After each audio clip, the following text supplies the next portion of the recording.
گفتگو با جوانان هوادار مجاهدین درباره برنامه 10 ماده‌ای و ایران دموکراتیک آینده.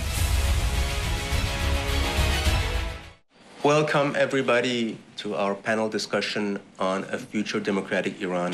My name is Ehsaan Ayatollahi and I'm joined today by youth delegates from around the world, including United States, Canada, and Luxembourg. So I would like to start with an introductory round. So I would ask our panel members to introduce themselves. Let's start with Melody. Hello, my name is Melody Mohammadi. I am a graduate student from the University of Arizona, and I am from Washington, D.C., and I am thrilled to be here. Hello, I am Iman Sharif. I am a student from Los Angeles, California. I am also a supporter of the People's Mujahideen Organization of Iran and the National Council of Resistance of Iran. Thank you for having me today. My name is Miki Mohammadi. I'm also from Washington, D.C., currently a student of law in Pennsylvania, and I'm so excited to be here today. My name is Ryan Nasir, and I'm a computer science student from San Diego, and I'm glad to be here. I'm Asa. I'm also a student, and I'm from Luxembourg. I'm Padia Gamridi from Canada, and I'm thrilled to be here. My name is Yalda Balochi, and I'm a student from Washington, D.C., and thank you for having me here today. Thank you for coming here. We want to talk about what we call the 10-point plan for a future Iran. This 10-point plan was introduced by Mrs. Maryam Rajavi, President-elect of the National Council of Resistance of Iran, first in year 2006 in the European Council. And so far, this plan has gained recognition and support from international lawmakers and former heads of state and Nobel laureates. So I would like to go through these 10 points and discuss with our panelists why these are relevant for Iran, why these could make Iran a better country in future. Let's start with the first one, Ryan. Right, the first point of the 10-point plan is the rejection of the absolute clerical rule and the affirmation of the people's sovereignty in a republic founded on universal suffrage. Every Iranian, regardless of gender or ethnicity, must have the right to vote in a free and fair election in Iran. For more than 4 decades, the people have been denied the right to vote. In today's Iran, no citizen truly votes. The candidates are picked by the Guardian Council, and millions are silenced before the ballots are even printed. It is not a republic. In Mrs. Maryam Rajavi's plan for a free Iran, the sovereignty belongs to the people, not just any divine authority. The vision of the 10-point plan returns the power back to the hands of the Iranian people, and the power of choice should be held within every Iranian, Muslim or non-Muslim, man or woman, Kurd, Persian, Arab, Baluchi, regardless of their ethnicity. Sorry, go ahead. Yeah, they're very, very good points. So regardless of gender, faith, ethnicity, we will dig deeper into these issues separately because other points of the 10-point plan also deal with these topics. You wanted to go on, please. Right. I just wanted to read a quote from Maryam Rajavi, which further proves the necessity of universal suffrage and a free Iran. Directly quoting from Maryam Rajavi, "The ballot box is the only criterion for legitimacy. Our people's sovereignty must replace the rule of the mullahs." And in 2022 and 2023, the uprisings revealed this with clarity. Across Iran, students and across all sectors chanted, "Death to the oppressor," whether it be the Shah or the supreme leader. And our message to the world from this plan is the era of hereditary power and divine dictatorship is ending. The path forward is a free, democratic republic of Iran. Thank you very much. If there are any comments to the first point, please feel free to just enter the discussion. Also, the guests in the audience, please, if you have a question and you have a remark, please feel free to open your mic. So I will go on with the second point, which is freedom of speech. freedom of political parties and freedom of assembly, freedom of the press and internet. The second point also includes dissolution and disbanding of the Islamic Revolutionary Guards Corps, the so-called IRGC, and the Terrorist Quds Force, the plainclothes groups, and the unpopular Basij, all are organizations which are responsible for suppressing people, including Ministry of Intelligence, Council of the Cultural Revolution, and the patrols and the institutions in cities, villages, and schools, universities, and offices and factories that are responsible for spreading the regime's ideology and suppressing freedom of the people. Now, the next point is about individual freedoms and social freedoms. Mickey, would you want to elaborate on that? Yeah, I would love to highlight this. Well, the importance of individual freedoms in the Universal Declaration of Human Rights is a fundamental reason why I support Maryam Rajavi. And just to be clear, a human being in America, in Canada, and Luxembourg is no different than a human being in Iran. And so these protections do not extend to them for some reason.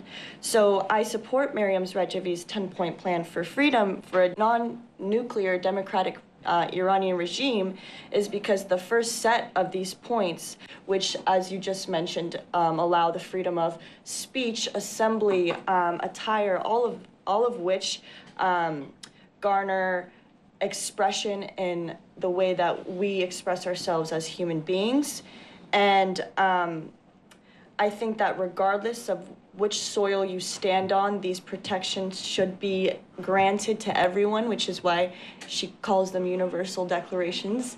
I also want to highlight a quote she said, and she says, quote, "We seek a republic founded on human rights and equality, where no one is tortured, silent their beliefs." So these are the hopes that we have as a group, as a suffrage working towards a goal, and we support Maryam Rajavi's plans in doing this because they all highlight universal, individual, independent human rights that all human beings everywhere, regardless of where they are, should enjoy. Thank you very much. That is a very good point, and especially the abolition of the death penalty. I think it's very crucial because right now, under the current regime, Iran has the highest executions rates per capita. And this is actually also a means of the regime to spread fear among the population so the people, so the youth cannot rise up. Let's move on to the next point, which is the separation of religion and state. Asal, what is your opinion on that? So about the separation of religion and state, since the beginning of the mullah's regime, as Ryan mentioned earlier, they have used the clerical rule, so the velayat fari, in which they do their atrocities in the name of God, in the name of Islam. And very interesting part about this point is that Ms. Maryam Rajavi herself, being a Muslim, she always emphasizes that a true democracy cannot exist without the separation of religion and state. So it's not about one religion being the right one, it's about all the religions coexisting at the same time and being separate from the state. And Ms. Maryam Rajavi always has a very inspiring quote where she says that always no to the compulsory government, no to the compulsory religion, and no to the compulsory hijab. So in the future Iran, a free Iran only means that where the government and the religion is separated and where people can choose for themselves what kind of government and what kind of religion they want to practice. A very, very good point. Now, let's move on to the next point. Paria, would you want to elaborate on that? Under the fifth point, I would like to add the gender equality. Maryam Rajavi envisions full equality for women in political, social, and economic life. So what I wanted to add was that Maryam Rajavi's 10-point plan presents a vision of Iran built on freedom, equality, and justice. It highlights women's equality is not just a right, but it's the foundation of democracy itself. The core message is that freedom of Iran, of women, is inseparable from the freedom of society, because no society can be free if half its population is in chains. Under the 5th point, gender equality, Maryam Rajavi envisions full equality for women in political, economic, and social life, and the abolition of all discriminatory laws, including forced hijabs and restrictions on marriage, divorce, and inheritance. And as to quote Maryam Rajavi, a society that oppresses women cannot be free. Equality is not an aspiration, it is the foundation of liberty and justice. Great quote, thank you very much. Now, the point number six is also related to what you just mentioned and also the previous point, separation of religion and state. So Asal, what is the next point, the point 6 about? So it's about the independent judiciary. For decades, the Iranian people have been deprived of any kind of justice. Well, they exploited justice to keep themselves in power, and they have used it as a method or an instrument of oppression. And for example, during the 1988 massacre of 30,000 political prisoners, most sentences were handed out in 1-minute trial. So the gross unfair trials, they're just an example of the justice that wasn't served 40 years ago, and the same ongoing procedures happening right now. So this year alone, there have been over 1,300 executions, and this is not justice. This is not justice for the Iranian people, and in a future Iran where the judiciary is not connected to the ruling government, justice is an essential part of democracy. Yeah. Yeah, thank you very much. Any comments? I actually would like to add something to that. Like you mentioned, the freedom of press, freedom of assembly, all of these points and freedoms that we are asking for are not independent. They cannot exist without the other. So in order to have freedom of assembly and press, we need to have a judiciary that can uphold those freedoms. So all of these 10-point positions are important, but all together create one major goal and mission that we are fighting for, and it encompasses all human rights. So I think that it's important to recognize that we are asking for all of these individually, but also will not accept one left out, because all together they are one. So I think that's a really important. I want to quote also from the point 6 of the 10-point plan. It's written here: the abolishment of the mullahs, Sharia law, and dissolution of Islamic or so-called Islamic revolutionary courts. Now, you mentioned separation of religion and state, and somehow these laws, which are carried out in Iran, they claim to stem from Islam. The mullahs claim that these are Islamic laws. What do you say to that? Is it correct or not? Not at all. Not at all, yeah. It goes against Islamic law. Yeah. Yeah? Please, feel free to add. I would say that it doesn't matter. It doesn't matter if it was part of Islamic law or not. A government with a theocratic religion, you are essentially relegating the existence of a people, of a populace, of a culture, of a mismatch of different cultures and different languages under one theocratic rule. And you are assuming that the people that live there operate under a monolith, which is the complete antithesis of the way that civilization is moving today. Iran is full of people who are extremely educated. They don't think like this, and it's not to operate under a theocratic rule it essentially hampers the society from evolving.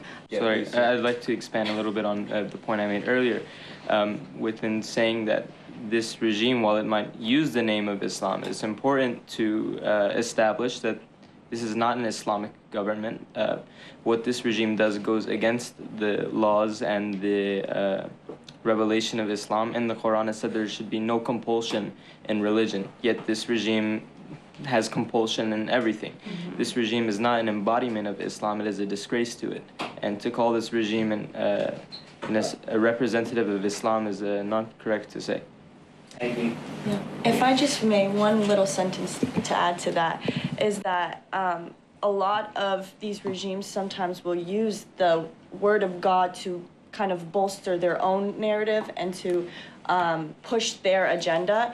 So that's extremely important. As long as everything aligns with love, then they're on the right path. But since they're diverging onto a path of hate, oppression, and compulsory actions, they are going against every fundamental message of God. A very, very good point, because actually religion must have some spiritual component in it. If it is just law, it has nothing to do with spirituality, with morality. So I agree with you. I like your wording, love in a broad sense. Yeah. Meaning love to yourself, love to God, love to your neighbor, your neighbors, your country, your country, of course. And this is a misuse of religion, and it's not the first time religion has been abused to control over people. Not just in Iran. We had this also centuries ago in Europe and other countries. So you wanted to say something? Your name? Roxy. Okay. Good. Okay. Very interesting insights about the relationship between religion and state. You had something to add, Roxy? Yeah, please? I think everyone has some really great points, and I totally agree. I want to highlight the fact that it absolutely is a misuse of religion, but not only that, but it's also, it gives such a bad look. It paints such a bad look for religion, especially Islam, because we understand that that's not a representation of Islam and what religion is about. But from an outside perspective, other people around the world, when they see this and they think this is what Islam must be, it paints a bad picture, and it makes people who do follow religion, people who are Islamic, it makes them look awful. It's embarrassing, and that's not what religion is about. And so we need to make sure we have that separation so people don't make that connection and think that this is what Islam must be, or this is what religion must be, or this is what Iranians must be like, right? That's right. Yeah. Thank you, everybody. Please. I really like that point of representation. I think, that the Iranian government likes to put forth this number, this 99% Islam or 99% Muslim population. Iran is an extraordinarily diverse country, different races, different ethnicities, languages, dialects, and not just not just a diversity of thought. It is a diversity of existences and experiences. Yes. Thank you very much. On the topic of representation, quickly, I'd like to point out that the National Council of Resistance of Iran is a representative coalition that has the representation of ethnic minorities and religious minorities. I think it's an important point to relate. A very good point. I think that the government has took away a lot of the beauty of the country, because especially about more people that are not educated on Iran. If I say, oh yeah, I'm Iranian, they'll think of a country that's run by terrorists, or they'll think of a extremist Islamic state that is just known for bombing things and causing terrorism and chaos, but they don't know the true beauty of the country or the diversity or religion. They'll automatically assume, oh, everyone's Muslim, they're extremists, they're terrorists, they're violent, but that's not the case at all. And I think that a lot of people that are not just educated on it, they don't see the the true beauty of the country. Even though I haven't been, that's just not the case. Yeah, I agree. I can relate to that as well, just because I'm a Christian, and anytime I tell someone that, they're like, "Aren't you from Iran?" And I tell them that's incorrect. So all of these points are so brilliant and important. Yeah. So you all said Iran is a diverse country, a multi-ethnic country, yes, multi-religious country. So let's talk about the ethnicities and nationalities in Iran. Yalda, is there a special point in the 10-point plan dedicated to this topic? Yes, correct. Point 7 of Maryam Rajavi's 10-point plan grants autonomy for nationalities and ethnicities within Iran. And we've seen for decades, both the Shah's monarchy and the mullah theocracy pursued policies that suppress this diversity. And in fact, Iran's diversity is its greatest strength. Like we've seen, like historically, the diversity that was in Iran centuries ago made us a center of innovation, progress, and intellectual wisdom. And the regime seeks to repress that today. And under the Shah, Persian identity was imposed as a sole national standard, and non-Persian languages were excluded from education and media, which suppressed many ethnic minorities and neglected them. And many of the Shah's modern policies, he is propagated as this modern figure, but these modern policies never reach these people in rural areas. And due to that, repression deepened, and under this regime, the minority regions are militarized, created to be zones of conflict and chaos, and they neglect them economically. They don't provide any sort of provisions, any sort of like subsidiaries for them, and they have no recognition for the cultural identity, which is intrinsically beautiful because that's who they are: Baluchis, Azeris, Arabs, Kurds, Turks. There's so many in Iran, and these people cannot even acquire proper birth certificates or documentation.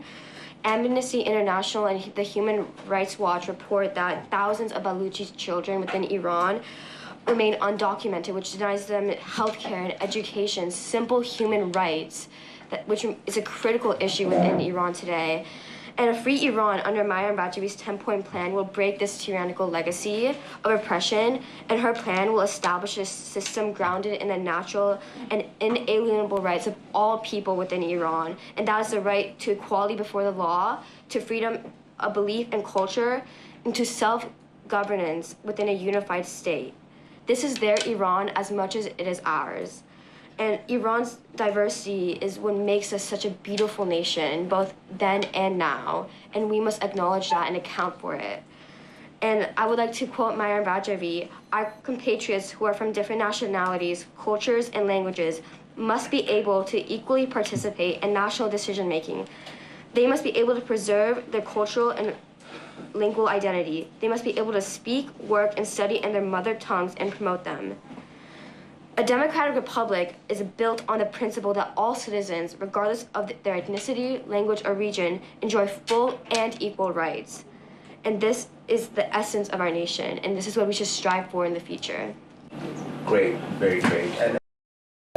And back in the 80s, the National Council of Resistance of Iran adopted a plan for autonomy of an Iranian Kurdistan, which also includes the right to govern and the right to learn in their own language and the recognition of their own language.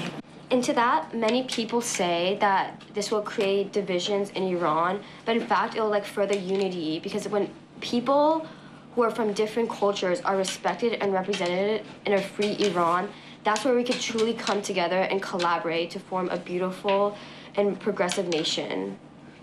Well said. Great, great. So let's move on to the economic situation in Iran and how the economic situation can be improved. Iman, yes. What is the point number 8 about? Point 8 of the 10-point plan is about a free market economy and equal opportunity. In Iran, equal opportunity in a free market is not just an economic goal, but it is a national necessity. Today, I'll repeat, over 70% of Iran's economy is controlled either directly or indirectly by the IRGC and their affiliates, and this leaves small businesses and ordinary citizens with very little room to grow. This monopoly has drained Iran's wealth. It's driven unemployment above 20% among the youth, and it's pushed millions below the poverty line, despite the nation's vast natural and human resources.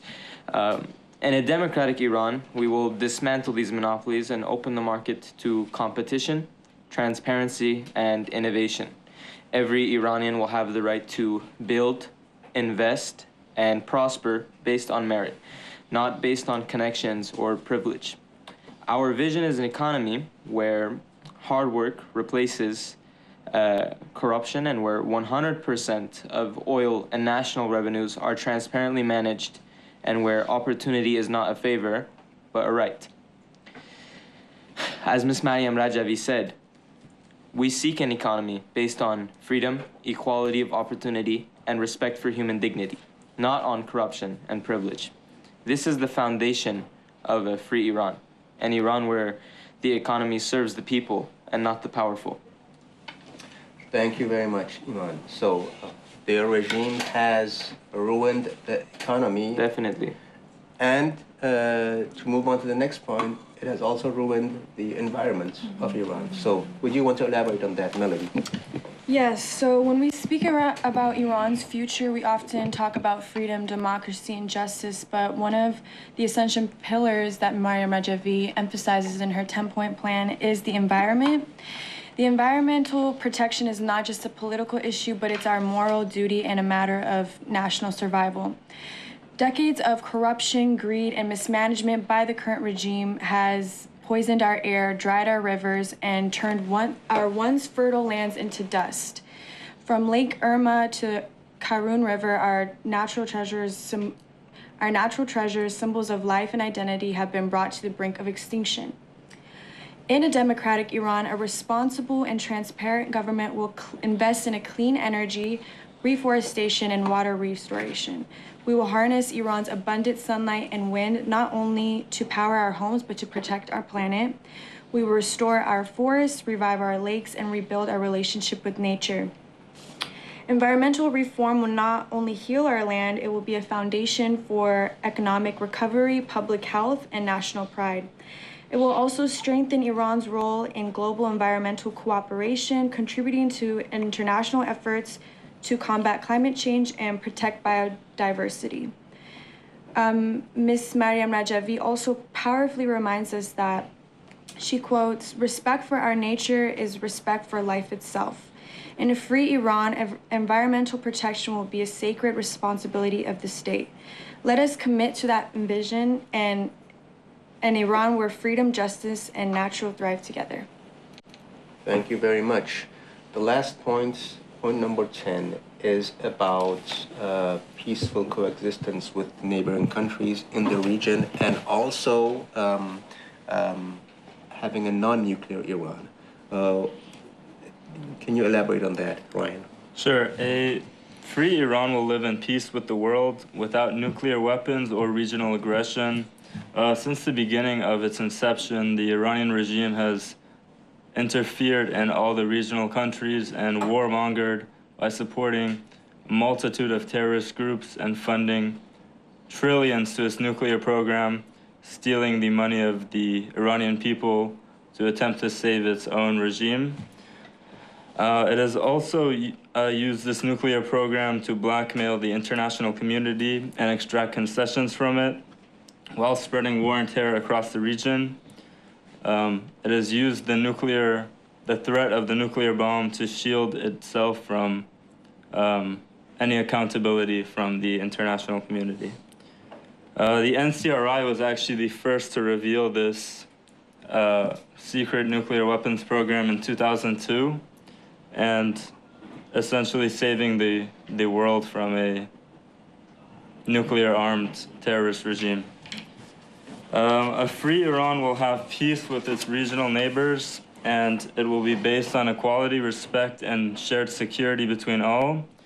The National Council Resistance of Iran's plan is clear. The Iran of tomorrow will be a non-nuclear Iran, an Iran that advocates peace, coexistence, and regional stability.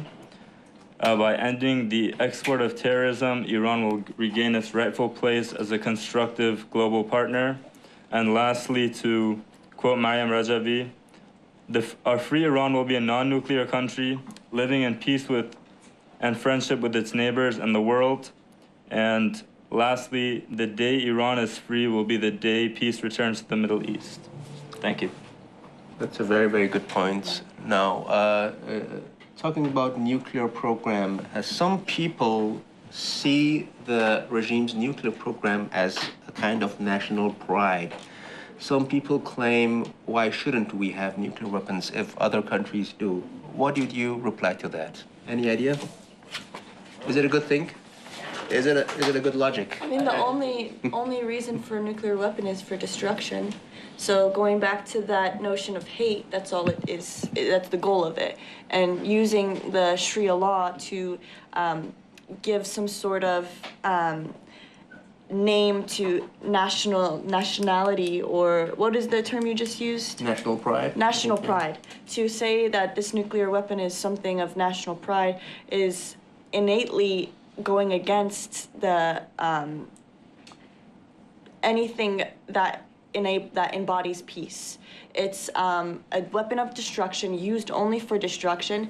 If they can give me a reason how it can bolster peace and help others, I would love to hear it.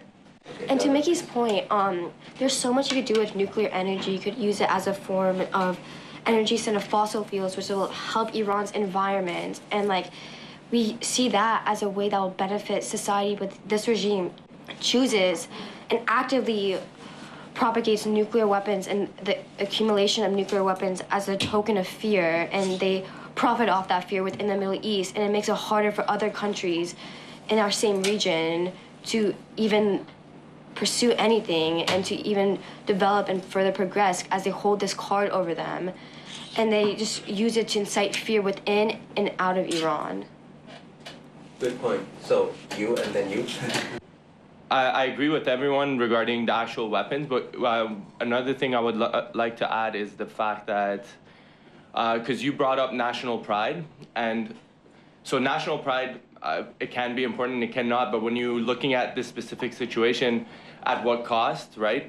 And do you care about the well-being of the citizens?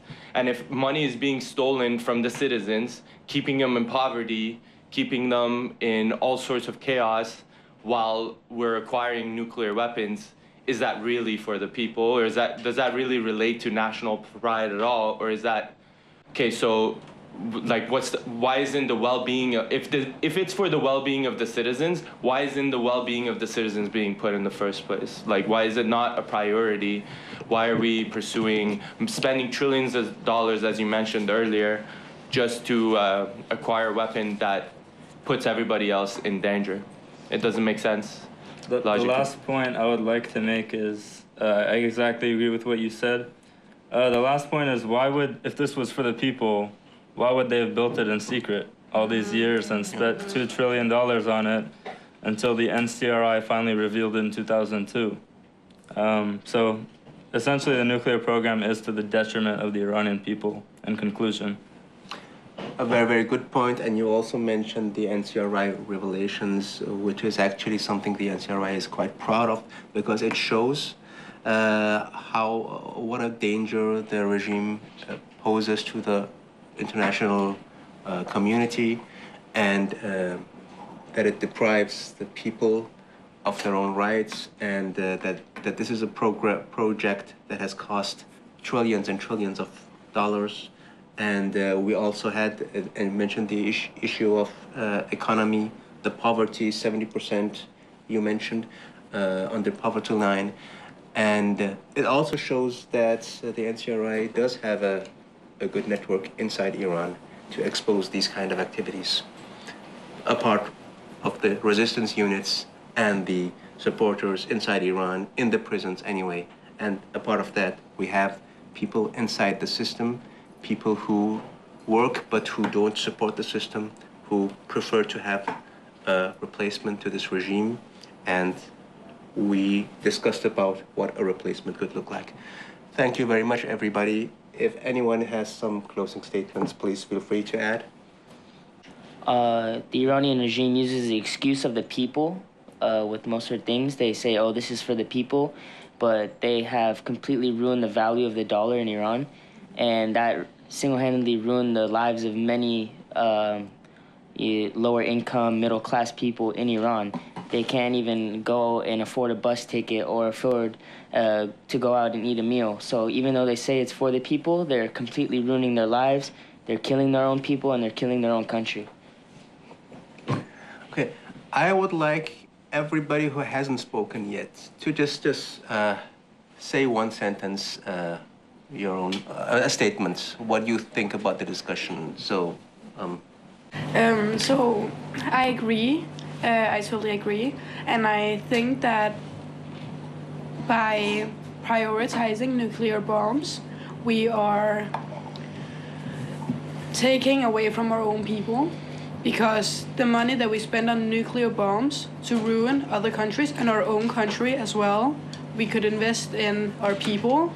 Why are so many Iranians living below the poverty line when we do have the resources for them to have a better life and better opportunities?